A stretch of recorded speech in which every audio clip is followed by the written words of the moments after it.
Chapitre 4 Les croisés en Terre Sainte. Premier point, tribulation de Joinville à Saint-Jean d'Acre. Après un mois de captivité fertile en émotions, Saint-Louis, Joinville et les principaux chefs des croisés sont délivrés, moyennant rançon et abandon de leur conquête en Égypte, et se rendent à Saint-Jean d'Acre.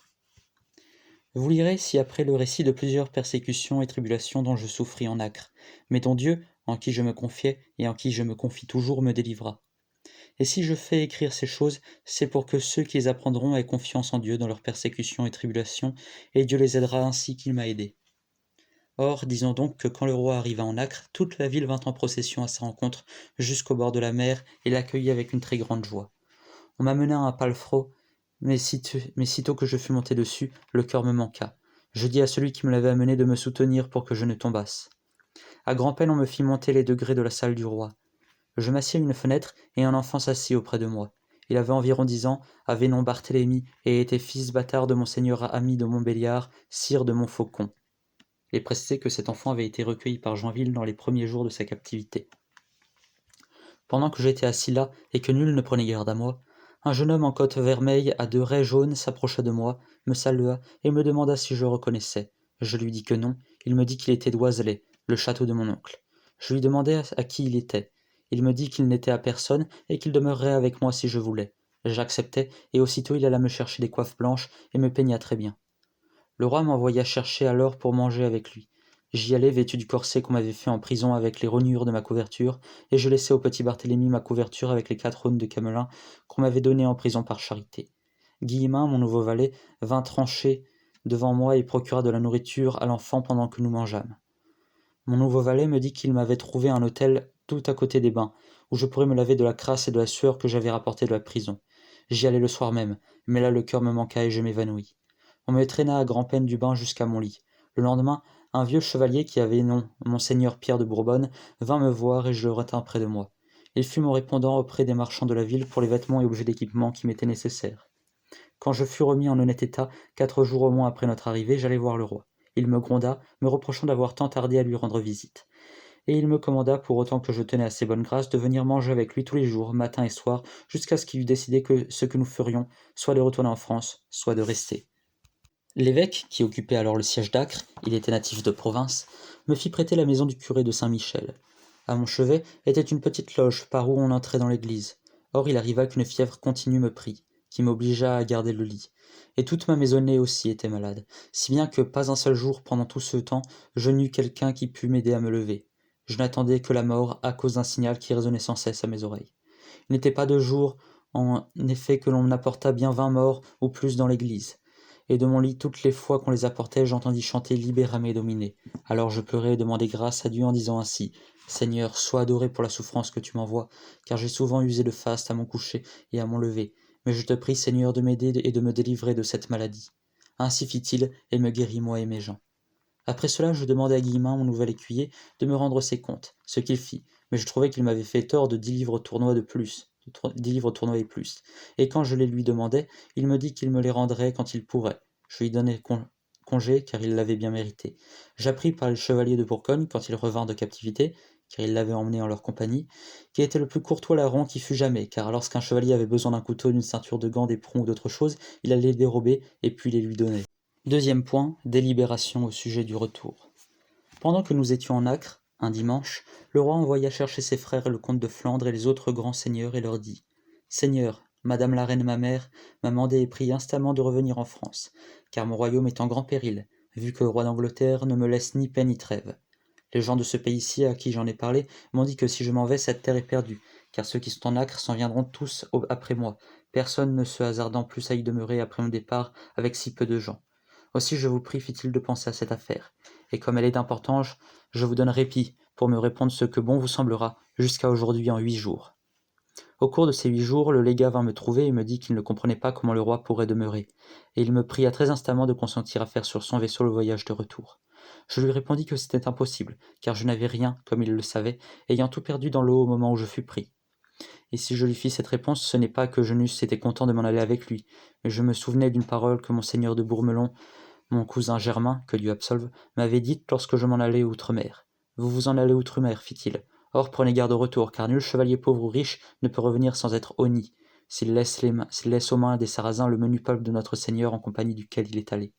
Le légat se fâcha contre moi, me disant que je n'aurais pas dû refuser son offre. Le dimanche suivant, nous revînmes devant le roi, et le roi demanda à ses frères et aux autres barons et au comte de Flandre quel conseil il lui donnerait, de s'en aller ou de demeurer. Ils répondirent qu'ils avaient chargé monseigneur Guy de Mauvoisin de répondre en leur nom. Le roi lui commanda de dire ce dont on l'avait chargé, et il parla ainsi. « Sire, vos frères et les gentilshommes ici présents ont considéré votre situation et ont jugé que vous n'aviez pas le moyen de demeurer dans ce pays avec honneur pour vous et votre royaume. Car de tous les chevaliers qui vinrent en votre compagnie et que vous amenâtes en Chypre au nombre de 1800, il n'y en a pas dans cette ville 100 de reste. Aussi vous conseille-t-il, sire, de retourner en France, de vous y procurer des gens et de l'argent, grâce à quoi vous puissiez revenir rapidement dans ce pays, vous venger des ennemis de Dieu qui vous ont tenus en prison. » Le roi ne voulut pas s'en tenir à ce que monseigneur Guy de Mauvoisin avait dit. Il interrogea le comte d'Anjou, le comte de Poitiers, le comte de Flandre et plusieurs autres grands seigneurs qui étaient assis auprès d'eux. Tous s'accordèrent à ce qu'avait dit monseigneur Guy de Mauvoisin. Le légat demanda au comte Jean de Jaffa ce qu'il lui semblait de ces choses. Le comte de Jaffa le pria de s'abstenir de cette demande. Parce que, dit-il, mon château est sur la frontière, et si je conseillais au roi de demeurer, on penserait que c'est par intérêt personnel. Là-dessus, le roi lui demanda instamment de dire son avis. Le comte lui dit alors que si le roi pouvait tant faire que de tenir la campagne pendant 1 an, il se ferait grand honneur en demeurant. Le légat interrogea ensuite ceux qui étaient assis après le comte de Jaffa, et tous furent de l'avis de monseigneur Guy de Mauvoisin. J'étais le 14e, assis en face du légat. Il me demanda ce qu'il m'en semblait. Je lui répondis que j'étais de l'avis du comte de Jaffa. Le légat tout courroucé me demanda comment il se pourrait faire que le roi tînt à la campagne avec le peu de gens qu'il avait. Et je lui répondis en colère aussi, parce qu'il me semblait qu'il parlait ainsi pour me vexer. « Sire, je vous le dirai puisque vous le voulez. On dit, sire, je ne sais pas si c'est vrai, que le roi n'a pas encore dépensé un seul de ses deniers à lui, mais seulement les deniers fournis par le clergé. Donc que le roi utilise ses fonds propres et qu'il envoie chercher des chevaliers en Morée et outre-mer. Quand l'on apprendra qu'il paie bien et largement, les chevaliers lui viendront de toutes parts, et ainsi il pourra tenir la campagne pendant 1 an, s'il plaît à Dieu. Et grâce à son séjour, les pauvres prisonniers qui ont été pris au service de Dieu et aux siens seront délivrés, tandis que si le roi s'en va, jamais ils ne sortiront de captivité. Il n'y avait là personne qui n'eût de ses proches amis prisonniers, aussi nul ne me reprit. Au contraire, ils se mirent tous à pleurer. Après moi, le légat interrogea monseigneur Guillaume de Beaumont, qui alors était maréchal de France, et qui déclara que j'avais fort bien parlé. Et je vous dirai, dit-il, pourquoi. Là-dessus, monseigneur Jean de Beaumont, le bon chevalier, qui était son oncle, et avait grande envie de retourner en France, l'apostropha de façon très injurieuse, lui disant « Sale fumier, qu'est-ce que ça signifie? Rasseyez-vous et fermez-la. » Le roi lui dit « Mais sire Jean, vous agissez mal, laissez-le parler. Certes, sire, je n'en ferai rien. » Le maréchal dut se taire, mais après cela, personne ne fut plus de mon avis excepté le seigneur de Chassenay. Alors le roi nous dit « Seigneur, je vous ai bien entendu, et je vous répondrai sur ce qu'il me plaira de faire d'aujourd'hui en 8. » Quand nous fûmes partis de là, ce fut contre moi un assaut général. Quel fou que le roi, sire de Joinville, s'il ne vous croit contre tout le conseil du royaume de France. Quand les tables furent mises, le roi me fit asseoir auprès de lui pour dîner, à la place où il me faisait toujours mettre quand ses frères n'étaient pas là. Il ne m'adressa pas la parole tant que dura le repas. C'était contre son habitude, car toujours il faisait attention à moi en mangeant.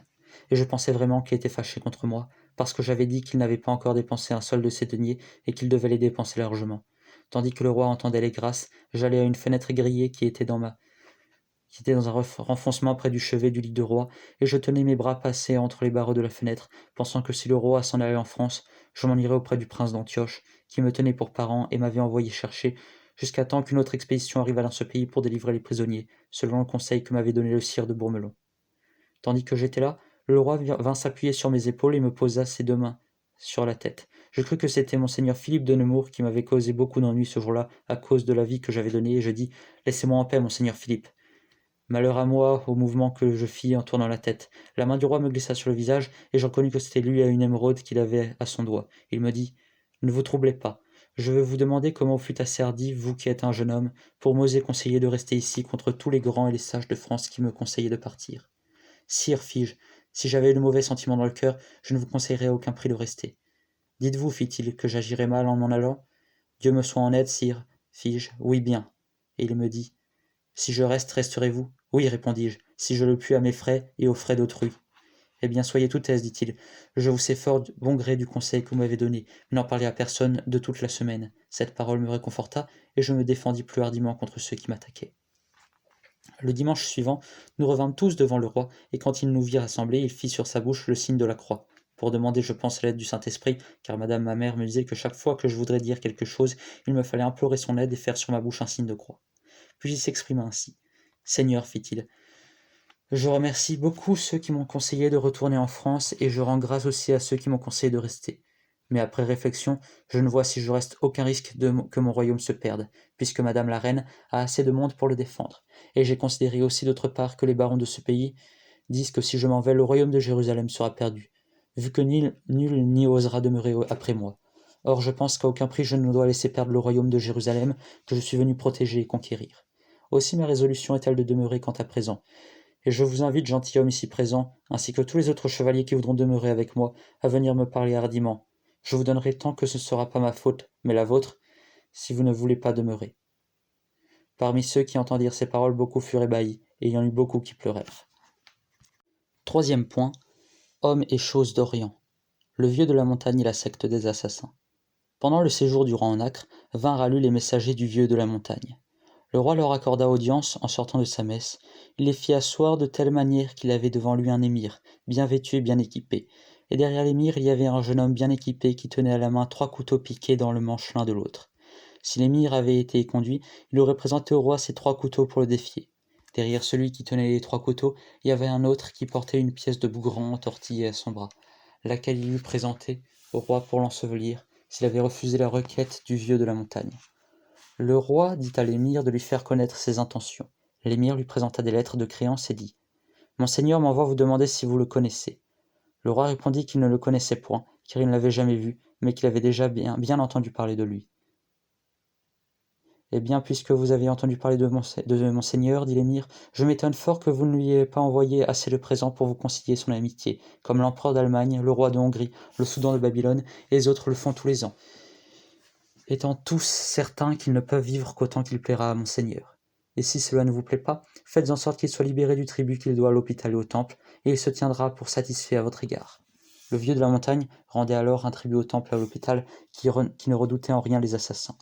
Le vieux n'avait en effet rien à gagner à faire tuer les maîtres de ces 2 ordres, car il savait bien que s'il en faisait tuer un, on le remplacerait aussitôt par un autre aussi bon. C'est pourquoi il ne voulait pas perdre les assassins dans une affaire où il n'y avait rien à gagner. Le roi répondit à l'émir qu'il revint dans l'après-midi. Quand l'émir fut revenu, il trouva le roi assis entre le maître de l'hôpital et le maître du temple. Le roi lui dit alors de répéter ce qu'il lui avait dit le matin. L'émir dit qu'il ne répéterait sa requête que devant ceux qui étaient le matin avec le roi. Les 2 maîtres lui dirent alors « Nous vous donnons l'ordre de parler ». L'émir dit que puisqu'il commandait ainsi, il parlerait. Les 2 maîtres lui firent dire alors en sarrasinois qu'il vint le lendemain leur parler à l'hôpital. Ainsi fit-il. Alors les 2 maîtres lui firent dire que son seigneur était bien hardi d'avoir osé mander au roi de si dures paroles, et que si ce n'eût été par égard pour le roi, vers qui ils étaient venus comme messagers, ils les eussent fait noyer dans la sale mer d'Acre, en dépit de leur seigneur. Et nous vous commandons, ajoutèrent-ils, de retourner vers votre seigneur et de revenir ici avant 15 jours, apportant de sa part des lettres et des joyaux, tels que le roi s'en tienne satisfait et vous sache en bon gré. Dans la quinzaine, les chevaliers du vieux de la montagne revinrent en Acre. Ils apportaient au roi la chemise du vieux, lui disant de sa part que, de même que la chemise est plus près du corps que nul autre vêtement, le vieux voulait s'attacher plus étroitement au roi de France qu'à tout autre roi. Il lui envoyait aussi son anneau, qui était d'or très fin, gravé à son nom, lui faisant dire que par là, il épousait le roi et voulait que dorénavant tous 2 ne fussent plus qu'un. Entre autres joyaux qu'il envoyait au roi, il y avait un éléphant de cristal très bien fait, et une bête qu'on appelait le girafe, également en cristal, des pommes de cristal de diverses manières, et des jeux de table et d'échecs. Toutes ces choses étaient semées de fleurs d'ambre, fixées sur le cristal par de belles vignettes de bon or fin.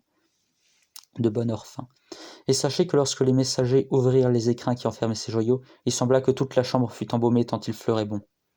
Le roi renvoya les messagers au vieux, avec grande foison de joyaux, draps d'écarlate, coupes d'or et morts d'argent, et avec les messagers il envoya frère Yves le Breton, qui savait le sarrasinois. Frère Yves constata que le vieux de la montagne ne croyait pas en Mahomet, mais suivait la loi d'Ali, l'oncle de Mahomet.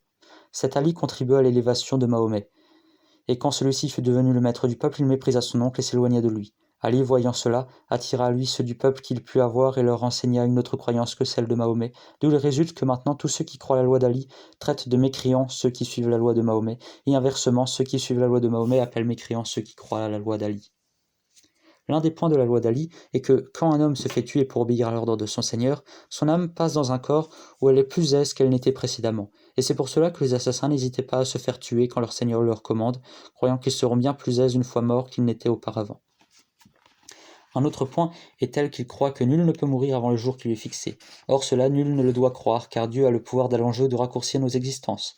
Pourtant, c'est un point auquel croient les Bédouins, et c'est pour cela qu'ils ne veulent pas mettre d'armure quand ils vont à la bataille, car ils penseraient contrevenir aux prescriptions de leur religion. Et quand ils maudissent leurs enfants, ils leur disent « Sois maudit comme le franc qui prend une armure par peur de la mort ». Frère Yves trouva au chevet du lit du vieux de la montagne un livre où étaient écrites plusieurs des paroles que notre Seigneur dit à Saint Pierre quand il allait à travers le monde. Le frère Yves lui dit « Oh, pour Dieu, sire, lisez souvent ce livre, car ce sont là de très bonnes paroles. » Le vieux répondit qu'ainsi faisait-il. « Car j'aime beaucoup mon Seigneur, Saint Pierre. En effet, au commencement du monde, l'âme d'Abel, quand il fut tué, vint dans le corps de Noé, et quand Noé fut mort, elle passa au corps d'Abraham. Et du corps d'Abraham, quand il mourut, elle vint dans le corps de Saint Pierre, au temps où Dieu était venu sur la terre. » Quand frère Yves entendit cela, il remonta au vieux que sa croyance n'était pas bonne, et lui enseigna beaucoup de bonnes paroles. Mais le vieux n'en voulut rien croire, et frère Yves raconta ces choses au roi quand il fut de retour parmi nous. Quand le vieux chevauchait, il avait devant lui un héros qui portait une hache danoise à long manche, recouvert d'argent, avec quantité de couteaux fixés dans le manche, et qui criait « Faites place à celui qui porte la mort des rois entre ses mains !» Les Tartares. Tandis que le roi séjournait en Chypre, les messagers des Tartares vinrent à lui, et lui proposèrent de l'aider à conquérir le royaume de Jérusalem sur les Sarrasins. Le roi leur envoya à son tour ses ambassadeurs. Ceux-ci arrivèrent au port d'Antioche, et d'Antioche jusqu'au roi des Tartares. Il leur fallut bien 1 an de marche, à chevaucher 10 lieues par jour. Tout le pays qu'ils traversaient était soumis aux Tartares. Ils y trouvaient maintes cités détruites de grands monceaux d'ossements humains. Ils s'enquirent comment les Tartares étaient parvenus à un tel degré de puissance pour tuer et détruire tant de gens, et voici comment cela se fit, selon ce qui rapportèrent au roi. Les Tartares étaient originaires d'une grande steppe sablonneuse où rien ne poussait. Cette steppe commença une haute et merveilleuse chaîne de rochers qui est à l'extrémité du monde du côté de l'Orient et que personne n'a jamais traversée au témoignage des Tartares, qui disent que là est l'enclos du peuple de Gog et Magog, qui doivent venir à la fin du monde quand l'Antéchrist apparaîtra pour tout détruire. Dans cette steppe donc habitait le peuple des Tartares. Ils étaient les sujets du prêtre Jean et de l'empereur de Perse, dont la terre était voisine, et de plusieurs autres rois mécréants à qui ils devaient tribut et servage chaque année pour le pâturage de leurs bêtes, car ils ne vivaient pas d'autre chose. Une petite note nous précise que le prêtre Jean est un personnage fabuleux du Moyen-Âge. Au début du XIe siècle, un prince de Mèrve appartenant à la secte des Nestoriens convertit au christianisme le roi des Kéraïtes en Asie centrale. C'est ce prince et ses successeurs, considérés comme des prêtres rois, qui furent appelés le prêtre Jean, et auxquels l'imagination populaire prêta un empire fantastique. Le royaume kéraïte fut détruit en 1202 par Gengis Khan. Le prince de Perse, il s'agit là de Mohamed, roi des Khorasmans, qui fut également vaincu par Gengis Khan. Le prêtre Jean, l'empereur de Perse, et les autres rois tenaient en tel mépris les Tartares que quand ceux-ci leur apportaient leur rente, ils ne les voulaient pas admettre en leur présence mais leur tournaient le dos. Parmi eux, il se trouva un homme avisé qui parcourut toutes les steppes, parla aux hommes les plus sensés des plaines et des autres lieux, leur montra la servitude dans laquelle ils se trouvaient et les invita à réfléchir aux moyens d'en sortir. Il fit tant qu'il les assembla tous au bout de la steppe, en face de la terre du prêtre Jean. Il leur montra leur situation, et eux lui répondirent qu'il n'avait qu'à exposer son plan et qu'ils agiraient. Il leur dit alors qu'ils ne pouvaient rien faire sans avoir à leur tête un roi qui fût leur maître. Puis il leur enseigna la manière d'en avoir un, et ils le crurent. Voici ce qu'il fit. Il demanda à chacune des 52 tribus de Tartares qu'il y avait alors de lui apporter une flèche qu'elle aurait marquée à son nom. D'un commun accord, on décida que ces 52 flèches seraient placées devant un enfant de 5 ans. Celui-ci en prendrait une au hasard, et la tribu dont ce sera la flèche fournirait le roi. Quand l'enfant eut pris une des flèches, l'homme sage fit retirer en arrière toutes les autres tribus. Il fut décidé que la tribu de le roi devait sortir et lirait 52 hommes, les plus sages et les meilleurs qu'elles auraient. Quand ils furent élus, chacun apporta une flèche marquée à son nom. On convint alors que celui dont l'enfant prendrait la flèche, celui-là sera le roi. L'enfant en prit une, et ce fut celle du sage qui avait enseigné ses compatriotes. Le peuple fut si heureux que chacun se manifesta sa joie. Le sage les fit taire, disant « Seigneur, si vous voulez que je sois votre roi, vous me jurerez par celui qui a fait le ciel et la terre de garder mes commandements. » Ils le jurèrent. Les lois qu'il leur donna étaient faites pour tenir le peuple en paix. Elles défendaient de s'emparer du bien d'autrui, de frapper un autre homme sous peine de prendre le poing, de prendre la femme ou la fille d'autrui sous peine de perdre le poing ou la vie. Il établit ainsi beaucoup d'autres bonnes lois pour avoir la paix. Après avoir tout mis en ordre et organisé chez eux, il leur dit « Seigneur, le plus fort ennemi que nous ayons, c'est le prêtre Jean. Aussi je vous ordonne que demain, vous soyez tous préparés pour lui courir sus. Et s'il arrive, Dieu nous en garde, qu'il nous défasse, que chacun se tire d'affaire de son mieux. Si nous le défaisons, j'ordonne qu'on le poursuive durant 3 jours et 3 nuits, et que personne ne soit asserdi pour mettre la main sur le butin, mais qu'on tue le plus possible d'ennemis. Et quand nous aurons la victoire, je vous partagerai le butin si bien et si loyalement que chacun s'en tiendra satisfait. » Ces paroles furent approuvées par tous. Le lendemain, ils coururent sus à leur ennemi, et ainsi que Dieu le voulut, ils les déconfirent.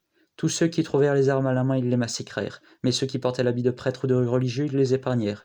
Le reste des sujets du prêtre Jean, qui n'étaient pas à la bataille, se soumirent à eux. Une note vient préciser que cet homme avisé qui rallia toutes les tribus tartares et défie l'empire de Perse et le royaume Kiraïte et bien d'autres, fut probablement Gengis Khan lui-même. L'un des princes de l'une des tribus tartares mentionnées plus haut disparut pendant au moins 3 mois, sans qu'on eût de lui aucune nouvelle. Quand il revint, il n'avait ni faim ni soif, et croyait n'être resté absent qu'une nuit au plus. Il rapporta qu'il avait gravé une très haute colline, et y avait trouvé un grand nombre de gens, les plus beaux qu'il n'eût jamais vus, les mieux vêtus, les mieux parés. Et tout en haut, assis sur un trône d'or, un roi plus beau encore que les autres et mieux vêtu et mieux paré. À sa droite étaient assis 6 rois couronnés, bien parés de pierres précieuses, et à sa gauche autant.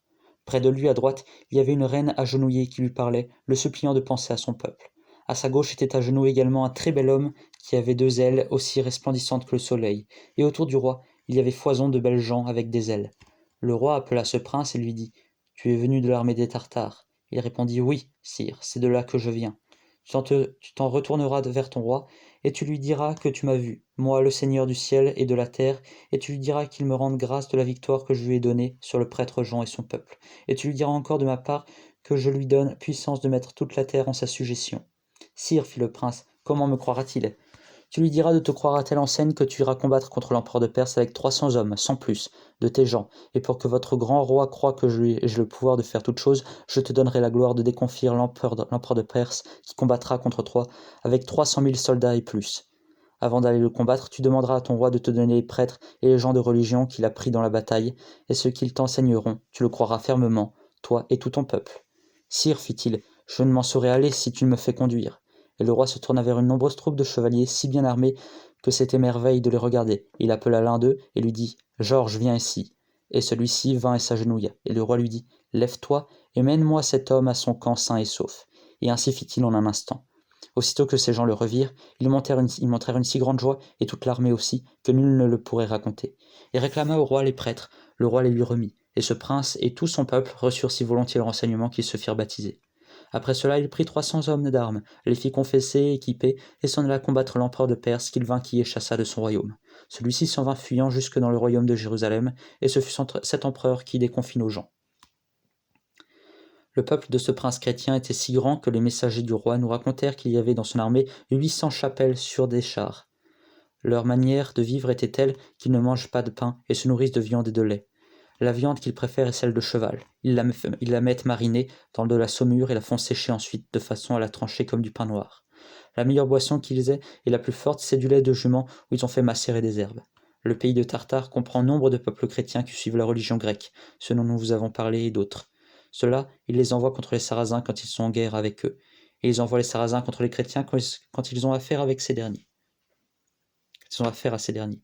Les femmes de toutes conditions qui n'ont pas d'enfants vont à la guerre avec eux. D'ailleurs, elles reçoivent une solde comme les hommes et proportionnée à leur vigueur. Les messagers du roi racontèrent encore que soudoyers et soudoyères mangeaient ensemble dans les hôtels des gentilshommes auxquels ils appartenaient, et que les hommes n'osaient en aucune manière faire vilainer aux femmes grâce à la loi que leur premier roi leur avait donnée. Les animaux de toute espèce qui meurent dans leur armée, ils en mangent la chair. Les femmes qui ont des enfants les soignent, les gardent et préparent la nourriture à ceux qui se battent. Ils mettaient la viande crue entre leur sel et leur coussin de sel, que le sang en est bien sorti. Ils la mangent toute crue.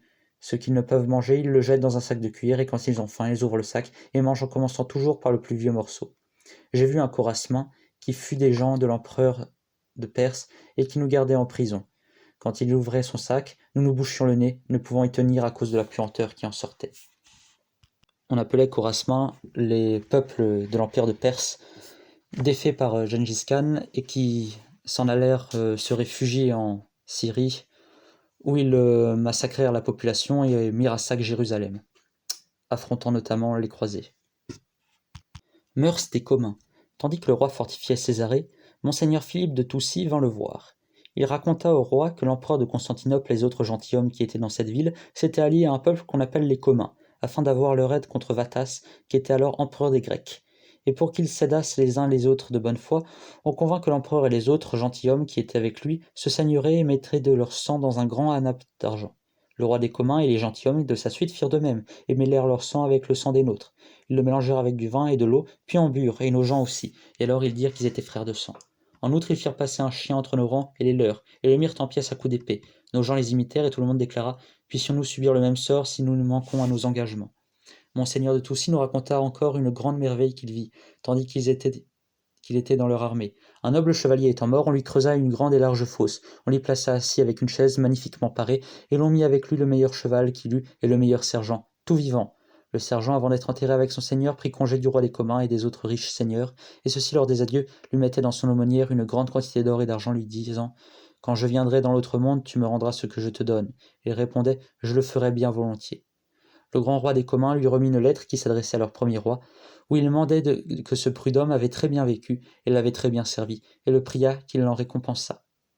Quand ce fut fait, ils le mirent vivant dans la fosse avec son seigneur et le cheval, puis ils le recouvrirent le trou avec des planches bien chevillées, et toute l'armée courant chercher des pierres et la terre, éleva avant que de s'en aller dormir, en mémoire de ceux qu'on avait enterrés, un grand air au-dessus d'eux.